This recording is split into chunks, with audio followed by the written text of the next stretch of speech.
All right, and welcome everyone to OverTalk episode 27. Uh, my name is Chris Bizzle, and with me I have Dylan Hornibrook and Caleb Gibble-Finn. What's Every- up? Everybody can talk now. How you doing? Well, I have gotten past the intro, which means I'm good. I've hit as many buttons as I need to press for this podcast. Until we hit the end play or stop streaming button, then I am done. So, that's been my day. Dylan, how's Pokemon Go? Pokemon Go is great. I am well on my way to being a Pokemon master that we all knew I would be. I mean, let's face it. Clearly it was my calling from a young age. And this has just been, solidifying that core belief that I've had since I was very young. So, got a good roster started out. I got a 266 CP Pinsir. I just caught a 229 CP Growlithe with Flamethrower. So I'm off to a good start. In In other words, Dylan is cheating in this game, and has chosen a really nice time to have a little bit of a break in between jobs. Yeah. How far have you walked again today, Dylan? I walked about 10 kilometers today. Can you put that in American? Yeah, in a very densely packed city. So I live inside of Atlanta, so there are like Poco stops almost like every corner. I live in like kind of a museum-y district, so all of it is registered as like landmarks and such. There's also a Pokestop right across the street from me that sometimes registers while I'm sitting in my apartment. Oh, So that's nice. So I can sometimes just grab a couple Pokeballs from that. I'm also the proud leader of 4 gyms in the area. So, I'm off to a cracking start here in my career to be a Pokemon master. And two last things on Pokemon Go. You will see your host wearing a phenomenal Pokemon shirt in celebration, and the fourth player who cannot be here today is everyone playing Pokemon Go. Because if you wonder where the rest of our team is, it's Pokemon Go. Literally all of them. We're watching. They're all scouring the Irvine area. Another mobile game to ruin my life. Oh, man. Okay, enough of this. Let's get into some Overwatch news. Let's start out with the new information we have on the new hero. Supposedly a support. Fingers crossed. Caleb, what you got on this? It's supposed to be a support sniper, right? Or no, sniper healer is what I saw. Please. I haven't really dug much into the community's reaction and stuff. Just the tweet that Play Overwatch did, which is pretty cool. I mean, it's like Torbjorn, right, going over the item. It's like his little blueprint or prototype. Pretty neat. I don't know. It'll be interesting. Dylan, what you got? So the thought of this is so interesting because let's think about how we heal in this game on the 3 other characters. You have Lucio, which is very much an AoE heal around him. You have Symmetra, which is a point and click beam, and then you have Zenyatta, who just throws an orb on you with a shift. Now we potentially have a character that actually has to aim and hit your teammates to heal them. And we're assuming that this is going to be a burst heal, where essentially bullet goes in and that's, say, 80 to 100 health just automatically. But at the same time, that raises the amount of skill that has to be involved in order to heal people on your team. Like, it's really, really hard to think about how this character is going to be used. Like, at one point, you can say that this will be amazing safety for a healer / support. So, like, let's take a starting map like Defending Dorado, where you can go up on the Torbjorn ledge and still be healing your front line potentially. But at the same time, you need to be able to hit your sniper shots. You need a sight line. Yeah. To hit your teammates. Like, the potential for failure on the support is monumentally higher than almost any other support in the game. So I'm going to be really interested about how they pull the whole kit together, because essentially all we've seen is the weapon. We still have no idea what E, Shift, or Q would be on something like this. I'm hoping that there's some kind of debuff or crowd control that comes with this. We also haven't seen whether this, essentially this hero, has any sort of damage in the kit. Because all we've seen is the fact that the gun can fire health. Well, okay, but the little commentary between Torbjorn and Mercy is that it says, with this latest proposal, it is clear to me we are on the slippery slope to modifications which will inevitably result in a weaponized version of this technology. So what I'm thinking is that like left click will be a damage version, say like a poison. I don't know if you guys ever played Star Wars Galaxies or something, but the combat medic, where you could throw like area poisons and area diseases, things like this, that would, dots, but a little bit more intensive, maybe like a cloud that obscures vision for the enemies or something.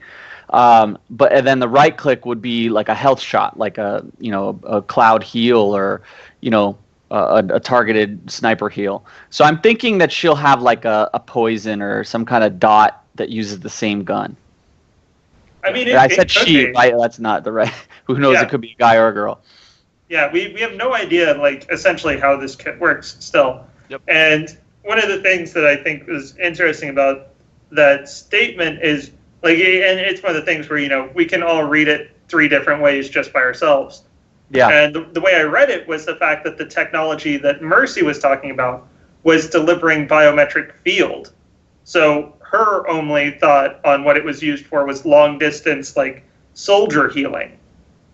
And that this was the first time she had seen it in a gun form. But that was just my reading. So, truthfully, we only know as much as you can infer at this point, which is not a whole bunch. Yeah, so we've got Sombra, which could be the name. Yeah. Which was from the files in what was Anubis? Yep. And then I think it might have slightly been... We're guessing on what the figure is, like the face, based off the Winston recall video. Yep. Remember when he hits it and it shows all the agents of Overwatch? So everybody's wondering whether it's one of those people or one of the ones from the old graphic of what they had as the team lineup for Overwatch. Mm-hmm. Also, did either of you guys, with that video, like pause real fast to try and like screenshot as many of those little characters as you could that played on the flip screen? No, luckily I knew other people were going to do that, so I wasn't going to put myself through it. I knew everyone else was going to do it, so I said, "Yeah, we'll let other people take care of that one." So, but yeah, that's kind of all we know at this point. I am really looking forward to having another support, though this one will take skill, which I don't have, so won't be playing. I just hope that the like skill to reward ratio is proper. That if it's like really that hard to do, that it's a pretty dope buff or pretty like amazing heal. Yeah, I mean, for me, like this would have to be a really significant heal and potentially a heal with headshot. Yeah. Oh, that would be crazy. I didn't even think about that. Yeah, you would have to. It would have to be really good. Because think of it. Think of how much or how bad it would be if it didn't have that, right? So, or think of. It would be so difficult to properly heal people with a sniper rifle. It's blowing my mind trying to think about it right now. So. God help the Blizzard team. I'm sure they can do it. Yeah. I mean, here's the thing. Snipers are one of the hardest things in gaming to balance. And now you're going to take support, which is typically a class that is very difficult to balance. And you're going to throw sniping as its lead mechanic. Just kind of adds this whole nother layer of complexity as to how difficult this hero is going to be to balance. Because the thing about sniping is it throws an extremely deep divide in the skill gap. So at the bottom end, with the lower end players, it could potentially be an almost unusable hero due to the difficulty. Absolutely. Whereas at the higher end, it could be an almost borderline broken tool, given their team play and essentially the skill of everyone who takes up the mouse. So it's a hard nut to crack. But I have to say, if you are too afraid to try different things in character design because of what you perceive as issues with the community or the current, meta or situation, then you lose a lot of potential in the game. Mm-hmm. So I'm never against them trying something, but I do have to say I am worried about its space in the game and how it will be balanced going forward. So, okay, I'm browsing through the Reddit thread now. The looks like the sixth highest post. The official Brazil Overwatch Twitter has a slightly different version that includes Amari's name. And if you click on it, then it's addressed not only to Reyes and Morrison, but also to A. Amari. Yeah, I read that too, and that's so much. That could be so much and could be so little at the same time. I don't know. Yeah, and I mean, it sounds like Amari is dead.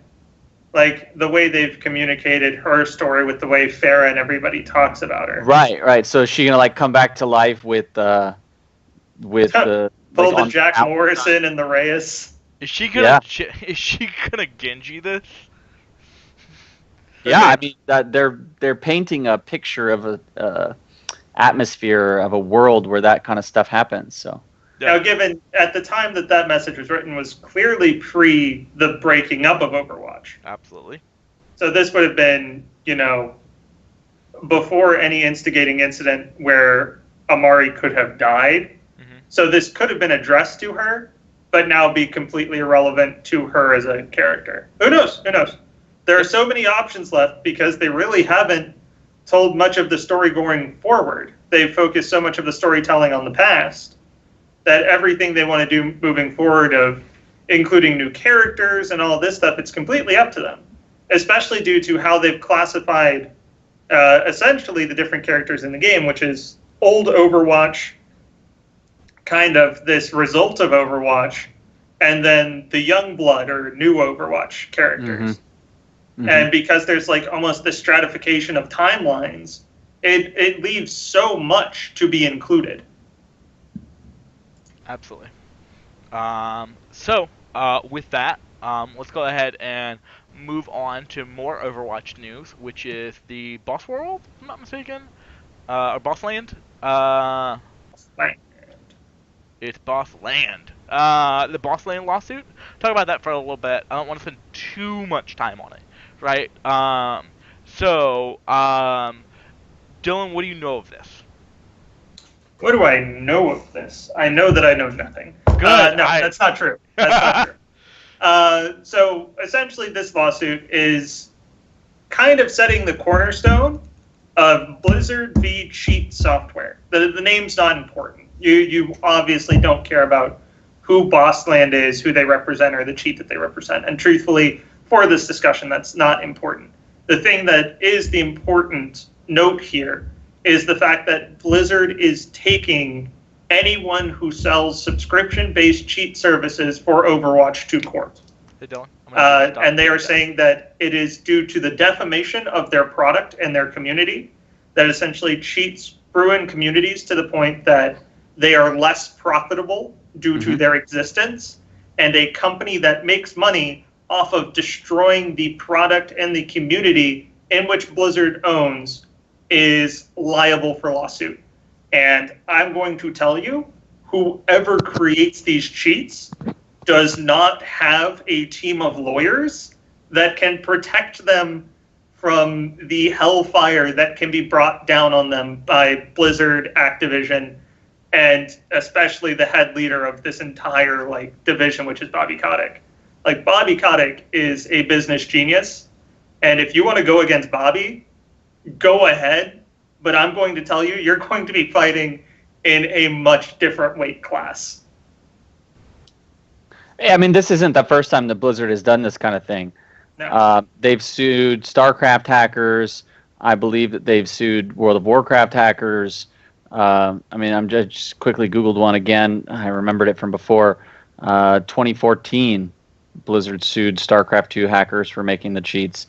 So, I mean, they have been very vigilant in pursuing this to all possible ends, not even just preventing or banning people who use them, and the ever-mounting arms race that is the coding war of hackers, but they're taking it to the legal realm outside of the game and trying to prevent it from happening and discourage more from happening in the future.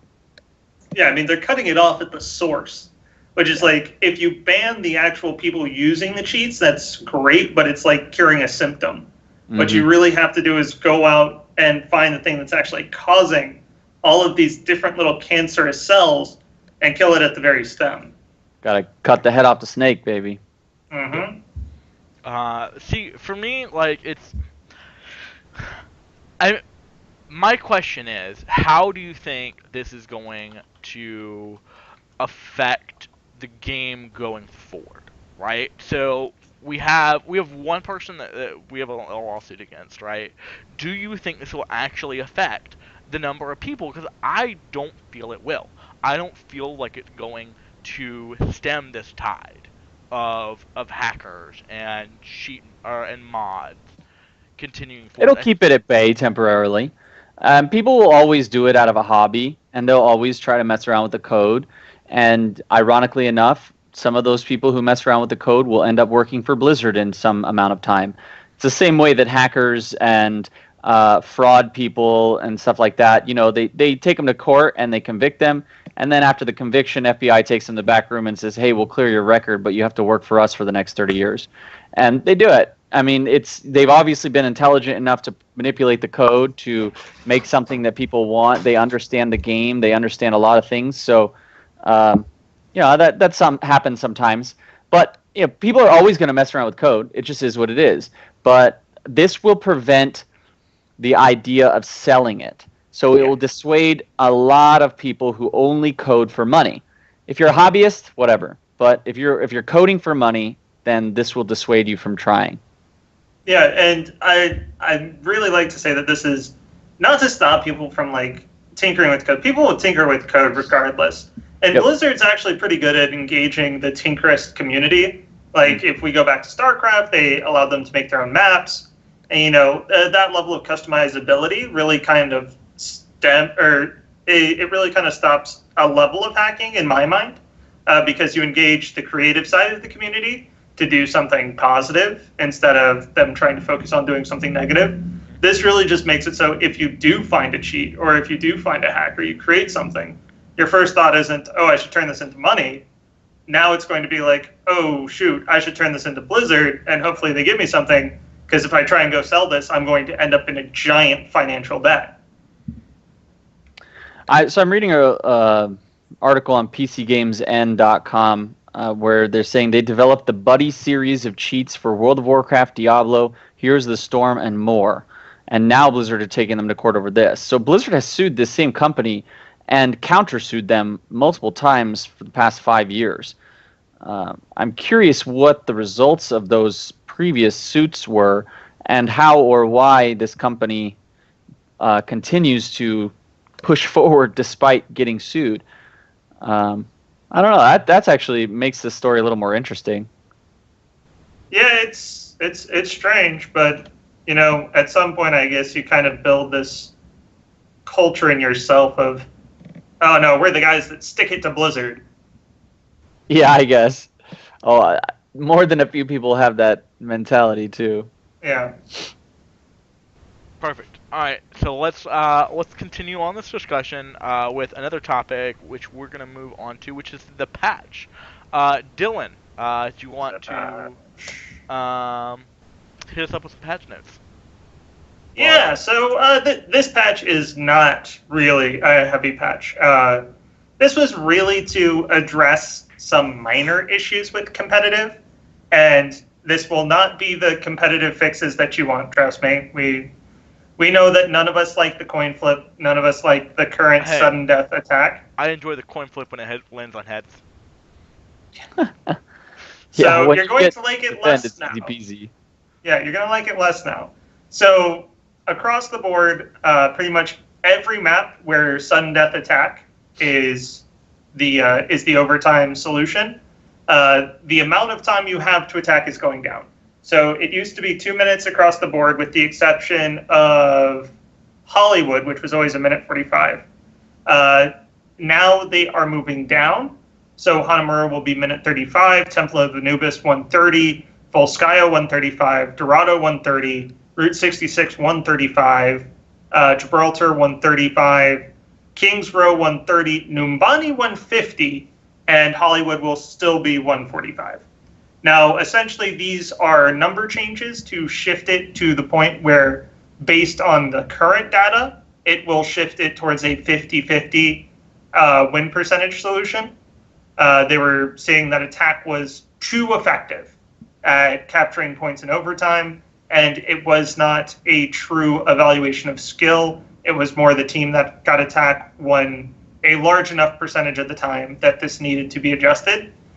Jeff Kaplan has already gone on record saying that there will be changes to overtime coming in the long run, but they will not be in currently, as they still need to do a lot of testing to figure out what they want to do with that. And then otherwise, just minor general bugs and map fixes. Nothing that's that really warrants that much talking. So, okay, maybe you guys can help me understand this. Why are they reducing the times? Because, like, I feel like we just said, it's always better when you get defense because it's really hard to push the point, or it's really hard to... I've always preferred attack. I win attack 80% of the time that I play it. Yep, 100%. Really? I'm the opposite.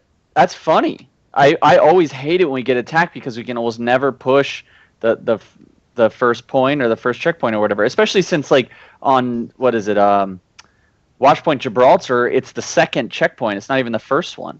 Yeah. Well, Watchpoint Gibraltar, you shouldn't see that ever happen because it's not a payload map.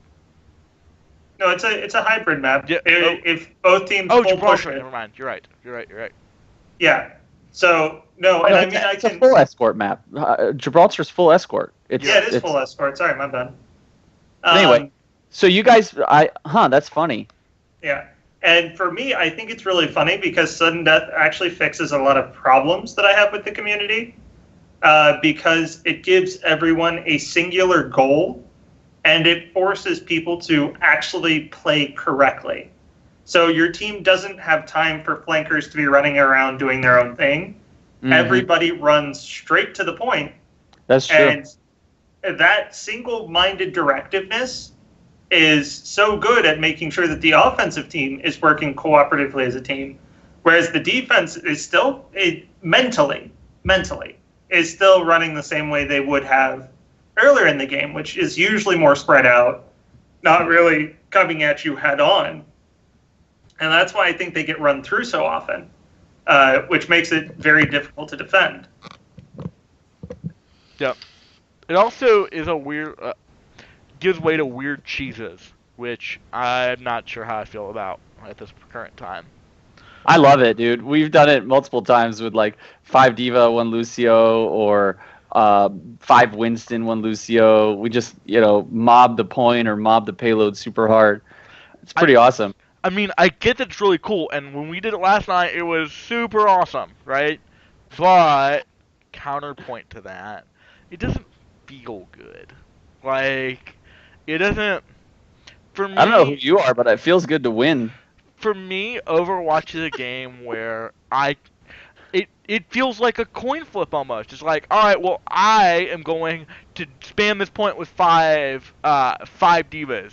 And if you're not ready, well, sucks to be you, because you don't have time to react.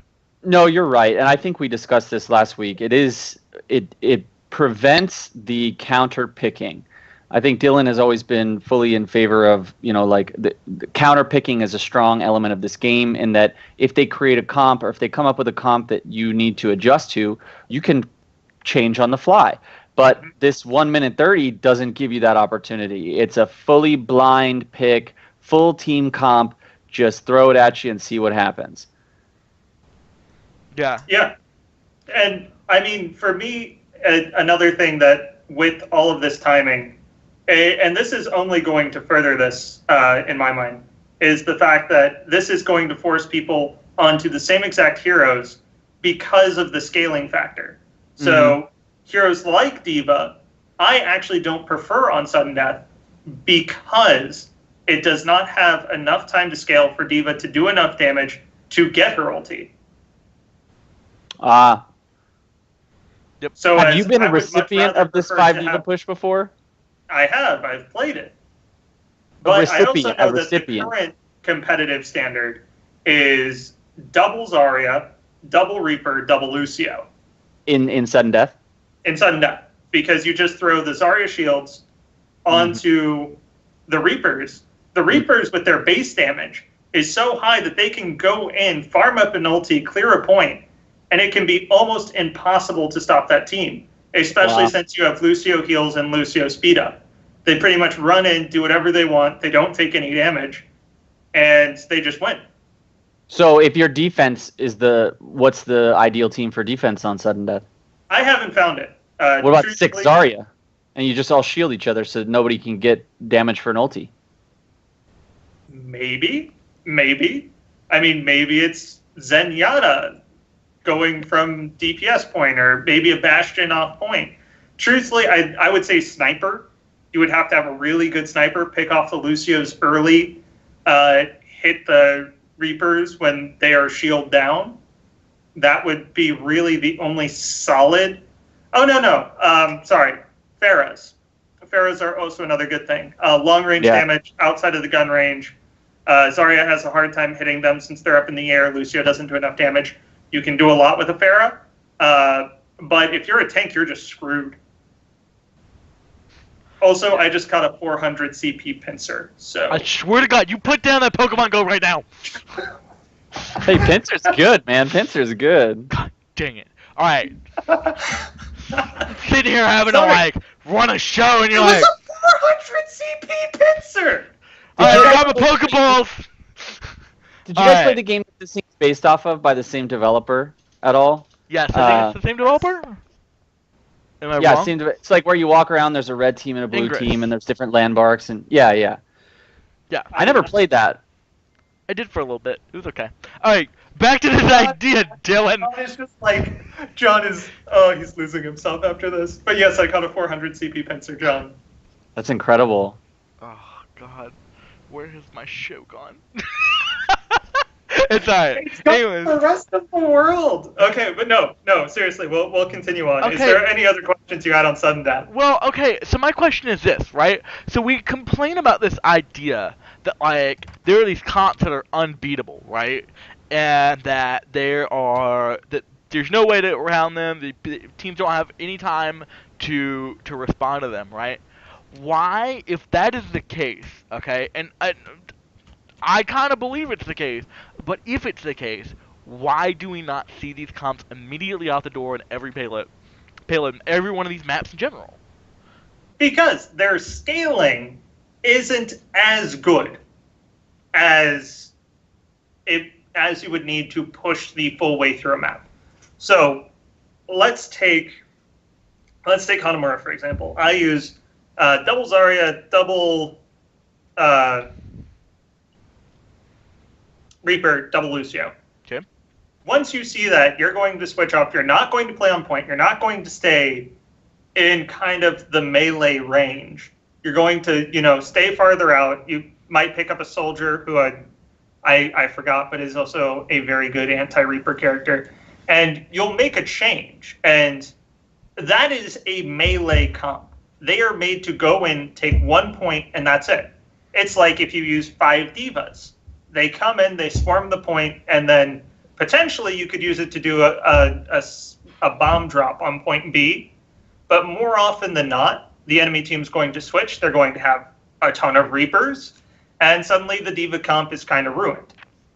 So there are things that work very well in surprise. Like, you're not set for them, But once the surprise is out the door, it's very hard to continue that same surprise over and over again when the enemy team has the value to switch and make changes. Now you can, and that's why on regular comps you see things that are much more well balanced. You balance out the types of damage your team has, the ranges that they have.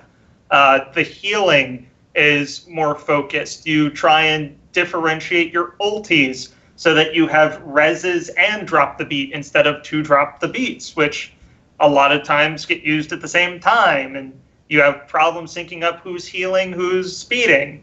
So there are a lot of things that become easier with more well-balanced team compositions rather than these melee it out, take the point comps that you see in Sudden Death. Okay, and I get that. The question is then, why would we not is the ultimate status that important that we can't just use that, take point A real fast, and then switch off immediately?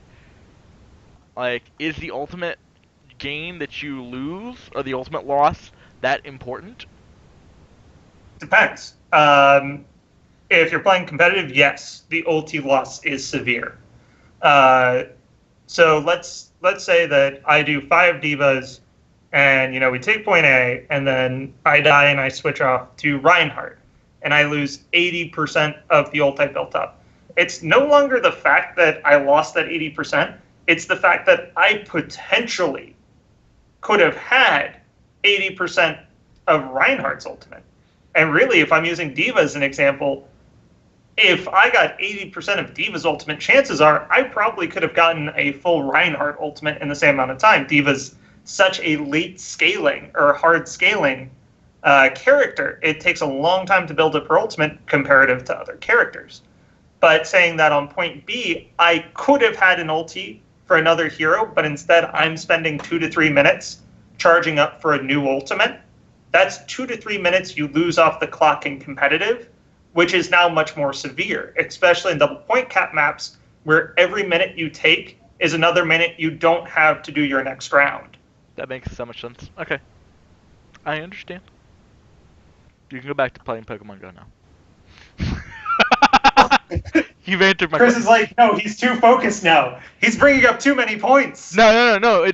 You've answered my question. It was a very good answer. Yeah. No, see, after the 400 CP pincer, they're just not coming to me anymore. We've given you too much. Yeah, seriously. Okay. Cable, do you have anything to add, or are you downloading Pokemon Go right now? No, I'm not downloading. He's like, I don't want to end up like that guy. Look at him over there. I probably will, but I gotta be careful because it'll suck me in dry. No, I don't think much to add. I think Dylan covered it well. It's an interesting. I don't know. I think, like Dylan mentioned at the very beginning, they're gonna address sudden death. It's problematic right now. It's not the right way to go about it. They're already making changes to the timing, and then that's gonna probably go. It's probably gonna ebb and flow, and there's gonna. I don't know. Yeah. I'm not a super fan of it. I don't think many people are. They're gonna fix it, but the one thing it does do is make for some interesting cheese. So. I mean, it makes for interesting mind games too. We had a game last night where we had to rush a point in 2 minutes.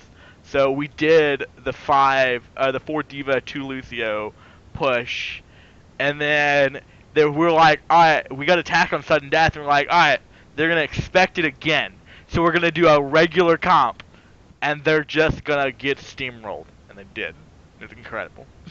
Well, I mean, it's fun. It's fun, right? But when there start becoming stakes to it, like let's say this ESL competition that's coming up, that Blizzard's trying to force them to use the rules of competitive, and this happens, and it comes to sudden death, and the coin flip, and then there's a super cheese strategy because Blizzard's also trying to enforce no hero limits on this tournament, and so if that happens and there's a super cheese, and all of a sudden the $100,000 prize pool comes down to the line of going 5 Divas, 1 Lucio, and it's a blind pick, right? Then I think that people are going to be really, really unhappy about it.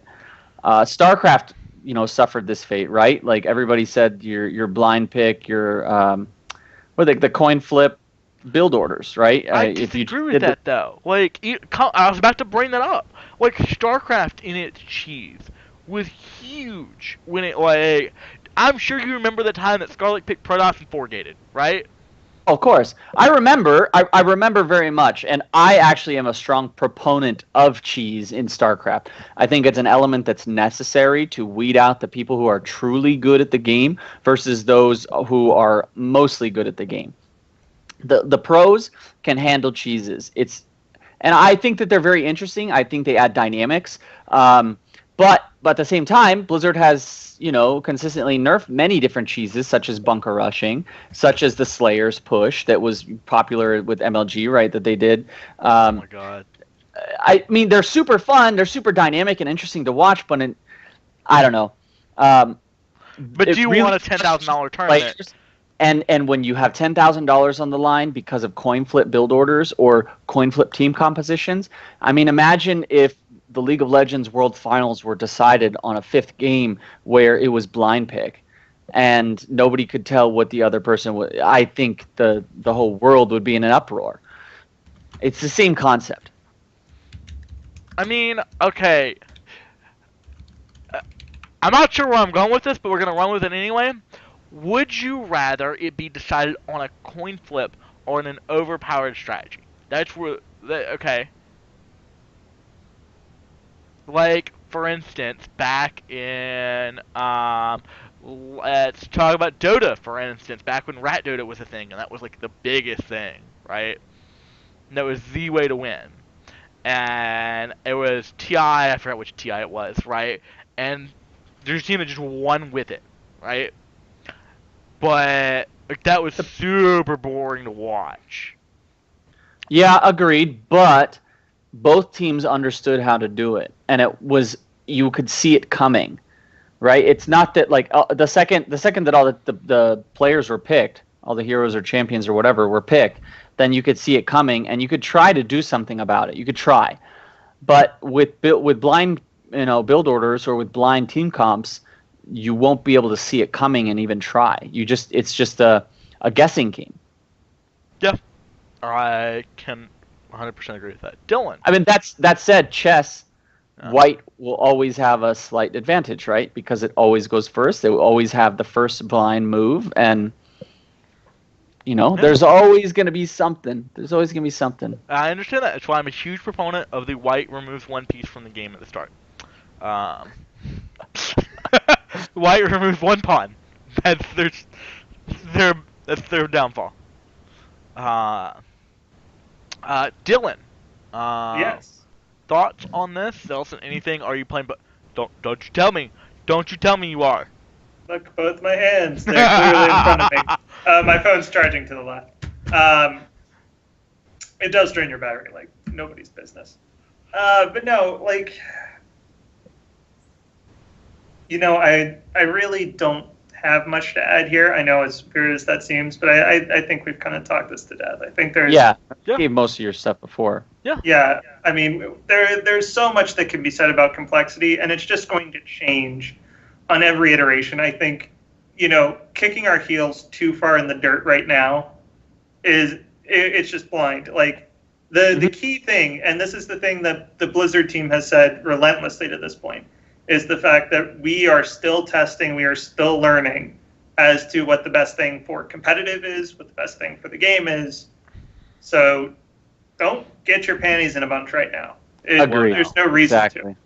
Well, no. If you're going to get so butthurt that you say, this is literally unplayable, this will never be an esport, this will never be a competitive game, guess what? You don't have the patience for about anything. Literally unplayable right now. Literally, this is it. I just think there are so many people that are prone to overreaction right now. We all that's just need the to take internet. a step That's the back. world. Yeah. Yeah. So that said, Okay. what are your guys' thoughts on balance frequency? Ooh. Because I've been seeing a lot of discussion about this amongst people who have played all the big esports and follow the big esports for years. say, for instance, StarCraft's balance frequency versus League of Legends balance frequency. StarCraft has taken the laissez-faire approach. Let's let it play out. Let's see what happens with the balance for up to 6 months or more. And then League of Legends patches every month with significant balance changes, almost every month or more frequently sometimes. What are your guys' positions on that? I'm in the 1 month club. I really am. And trust me, as someone who studied statistics, it's always hard to say that, less time and less sample sizes leads to a better result. But the fact of the matter is, when something's out of whack, you can feel it, and it comes across in the game. And when things become too stagnant, that can also be bad. It's great for high-level play because the players obviously get more time to deal with the same thing, and they really get to become better players at doing this one exact thing perfectly well. But at the same time, it becomes rather stagnant for everybody else. Like, when you've been in a League of Legends patch for, 2 months and a character that has been strong has stayed the same for 2 months, you grow to hate that character with like a burning passion. And the fact of the matter is, there wasn't totally a whole lot to balance in StarCraft when they did their 6-month patches. There were 3 classes and they had their, smaller sized minion pools. And I don't know. Did you see some of those patch notes for StarCraft back in the day? I know. there can be significant levels, but considering that it was 1 player versus 1 player, the variables were still on the lighter side. When you looked at a game like League of Legends, where it was 5v5, literally everything had tons more variables that you have to deal with. Mm-hmm. And now that we're talking about a 6v6 game where characters aren't even locked in and you can trade characters at any given time, it's just a mind-blowing amount of variables that have to go in here. And if something becomes so strong that it just throws out the entire equation of building things, it would be very bad. And I'm going to use an example of a character I like, and I still am not particularly enthused that this nerf happened, but I understand it completely, which was the Winston shield nerf. Now, we still complain in the game today that double Winston is so effective. Let's just remember that about 2 months ago, this would have been a completely different level of effective, where his shield, I think, shielded it was 1,000. It was an 1,000 shield instead of its current 600. So it was, that much more effective. 66 more. Dylan, stop in the desk. Yeah. So 66% more effective than it is currently. It would be a monstrous effect on the game right now. It would just be double Winstons every single game. Yeah.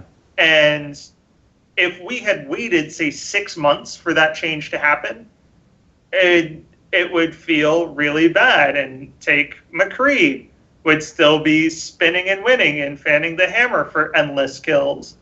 And Symmetra shields would be keeping tracers constantly running around you, and Zenyatta balls would constantly be out there, doing damage. So you really got to take into account the fact that we play this game with such frequency and with so many variables that when things aren't addressed and you can essentially ham-fist the system, where you bypass any thinking or logic and you just do the same thing over and over again, it gets very tedious. I think the difference in StarCraft, which I fully get the 6 month, though I'd like that lowered a bit, right, is the fact that there it is strategy versus this game, which is not skill, but it's Dylan, what's what I'm looking for? Use, effectiveness, efficiency, sure. Okay, so let's take, for instance, a 4-gate, right? Versus McCree's fan the hammer, right? A 4-gate, you can change X number of things, which is, for people who don't know StarCraft, it's a fast rush of Protoss units that will come at your base, right?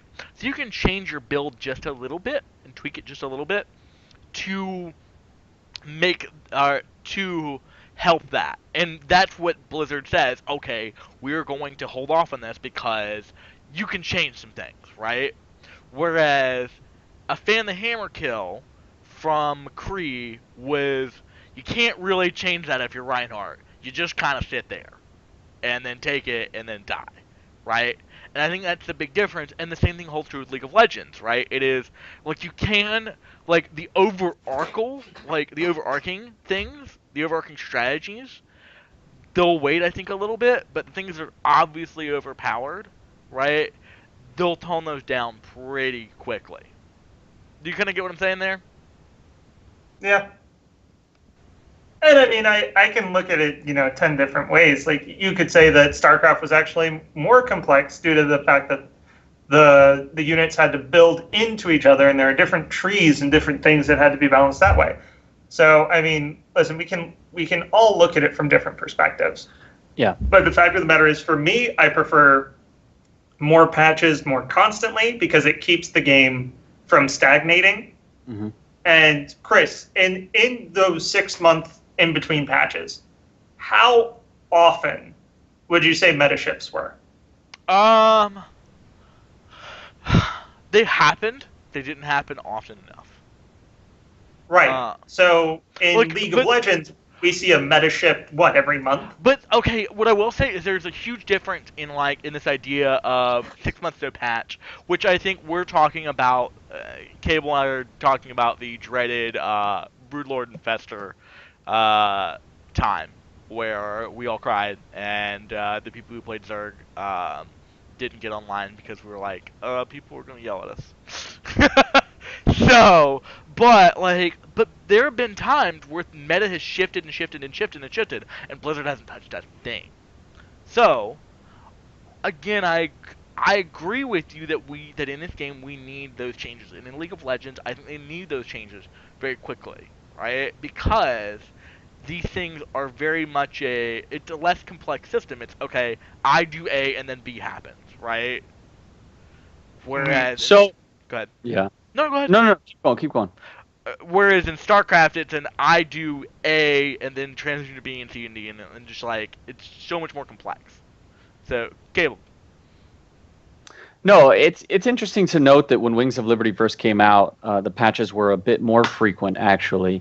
And I was one of the strong proponents of, hey, let's chill it out a little bit and let's wait a little longer between patches to see how things develop.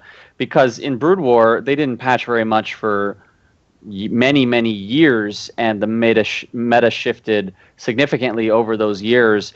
Strong different strategies came up and were figured out and were honed down to their ultimate efficiency by the Korean players, and things changed and evolved. But at the same time, you kind of developed a game. There was an awesome thing that maybe has never happened since with Brood War, where there was this seemingly perfect balance between all three races, seemingly perfect application of multiple strategies within the same race. Even like a TVT or a ZVZ would have a variety of strategies that could be executed in a somewhat balanced manner, right? Like, not any one thing was overly dominant. I don't think that we've seen that in a game since. It's pretty incredible.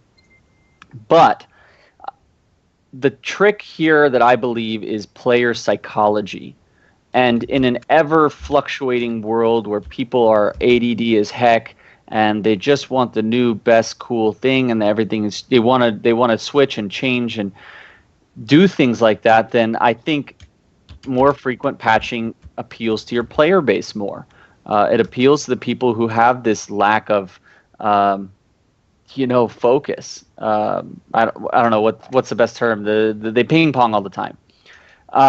It also addresses overwhelming issues much more frequently, and I do think that could have been done. I think that the balance could have been preserved. When I say balance, like between taking too long and going too quickly in patches, I think that could have been preserved a little bit better in StarCraft over the years. But we're only learning this after the fact, right? Like, you can only figure this out afterwards. I don't necessarily fault what they did at the time. With Overwatch, I feel that more frequent patches are going to be a better strategy, but I think that those patches need to stay ever slight tweaks. I feel like League of Legends drastically changes the meta on purpose in an effort to encourage spending in their game as well, because when the meta shifts and a new champion is the new hotness, then you go buy that new champion, and by the way, you buy a couple skins for it. I don't think Overwatch is going to have the same necessity for their monetization factor. But I mean, there's a little bit there. You do buy skins and you do buy the in-game icons and stuff. So I think that if they land somewhere in between StarCraft and League of Legends as far as frequency, it'll be the best. Small content, small balance changes frequently, large meta shifts infrequently. I completely agree with this.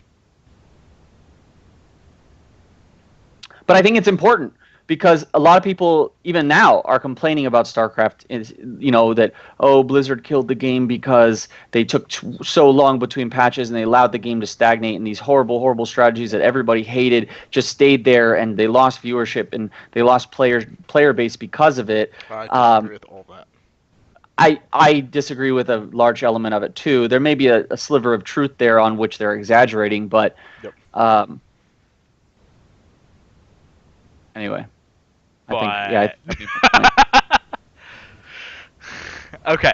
Anyways, it seems like we have covered this topic pretty effectively, pretty well. So, with that in mind, does anybody have anything else to add to this, or anything else Overwatch we want to talk about before we close out the show? Real quick, how's competitive going for everybody? Good. I think I'm 56 right now. ELO hell. Nice. I have Here, learned 39. that it is hard to play as a single player.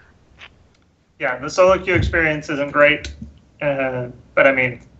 Also, people aren't talking, and I'm part of that problem, and I recognize that, but I also don't care, and I feel like that's bad. Yeah. It is bad. Like, you know what I mean? I'm like, people aren't talking. Leadership is a skill. Place. Take a look at yourself and make the change. But like, that's my problem, is that I don't, like, I want to play competitive. It's a weird feeling right now when it comes to, like, competitive. Because I was the number one proprietor of, like, you're going to play competitive, you better have your headset on, you better be able to talk, you better be in that voice channel, right? But now I'm just like, I want to play a competitive game without, like, 5 widows, right? But I also... You don't want to be the guy going on voice chat saying, hey, 4 widows, hop off widow. Yeah, like, I don't want to be the guy in voice chat, that one guy, or I really don't care enough, and it's a weird place for me, because it's not a place I personally like to be in, right? But also, quick play has gotten weird too, where it's like, I was talking to a friend yesterday, and he was like, yeah, I was telling somebody to switch off because they were, like, playing a bad character for it, and they're like, well, this isn't competitive, right? And it's gotten into that now, which I am fervently against. So, but yeah, there's my rant on quick play and competitive. I'm bad. Continue. I feel like I lost ranks very quickly by just a few losses in a row. It got to the point by just the second loss in a row after placements that I was losing one full rank every game. And that was a little bit frustrating for me. I got all the way down to 38. Woo! Yeah. I placed at 48 and got all the way down to 38. Now I'm at like high 39 on low 40. I bounce in between each of those when I lose-win. I think you just high masters, low diamond, or high diamond, low masters. No, if I win the game, I go to 40. If I lose the game, I go to 39. It's like every single game it goes back and forth right now. So maybe that's where I'm supposed to be. Maybe that's the beauty of the algorithm. But I think that you got to be careful of frustrating players in the competitive mindset where they lose ranks too fast. That's the one thing that League of Legends I think did very well with the different not only different tiers or I don't know what ranks, but also the sub ranks, right? Bronze 5, Bronze 4, Bronze 3, is they prevented people from dropping an entire thing Also, instantly. StarCraft did that really well too. Yeah. And I mean, I'll say my swings have been pretty significant. I usually like either win half a level to a level or I lose half a level to a level. Like, I've just accepted that I live in like these extremes where it's, you know, a win's big and a loss is big. So you best be, you know, kind of on your best behavior. Yep. Mm-hmm. Also, you forgot in the patch notes they fixed the problem from last night, where if you get disconnected from a game and then rejoin, it won't give you a win. It'll give you a loss. Even Yeah, if you win. the Bizzle exception, which we won a game 5v6, which Oh, I don't shows wanna hear just how much we 5v6. You guys were losing until I came back. we had it handled. Sure you did. Anyways. But there is still the nonsense with people rage quitting and you get less points, right? I think they've said they're going to fix that, but... Yeah. Yeah. With that in mind, I think we're going to close out the show because we are about time. So, Yeah. cool. Only one last thing. One last thing I want to say. Sure, we got 2 minutes. In case you want to see some good high-level action, ESL is running the Atlantic Overwatch tournament. It's their 100K tournament. They are playing on current Blizzard competitive rule set. So if you want to see how the pros actually play under the same exact rule set that you yourself are playing or online, check it out.